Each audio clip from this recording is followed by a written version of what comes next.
I'm Bill Namagoose. I come from Waskaganish in James Bay, Quebec.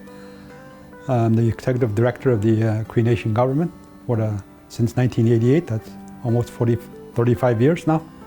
And we're at the Cree Nation government, Cree Nation embassy in Ottawa. For reconciliation in the Cree context, it's starting to take place. We've signed an agreement in 1975 how we should relate to Canada and Quebec. That agreement was mostly provoked by massive hydro project development in our territory. 50% of Quebec's electricity now, 18,000 megawatts, flows from our territory. At that time, in the early 70s, there was no acknowledgement of Cree's rights in the Cree territory. The Premier and the government just sending the bulldozers started building the dams.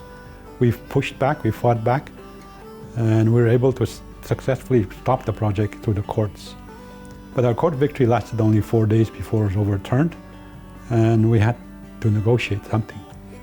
And again, we had to push back.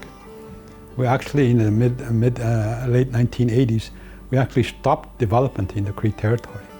We managed to fight and stop a major hydroelectric project called Great Whale, which was to generate 3,000 megawatts of power, by going to the United States and lobbying the Americans to stop purchasing their power from Quebec.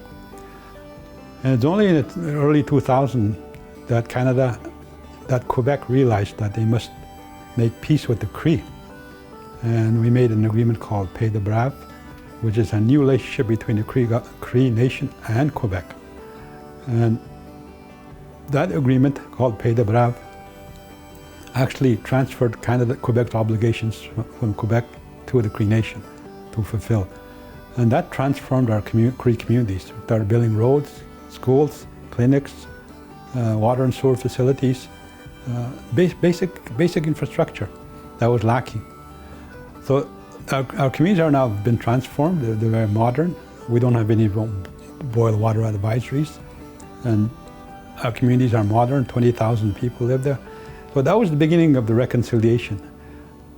But what did it cost to get there? We had to damage Quebec economy, cancel $13 billion of export contracts from New York to Quebec.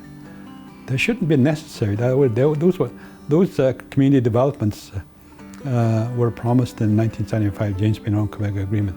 They should have been performed by Quebec rather than just getting their project and walking away from their promises.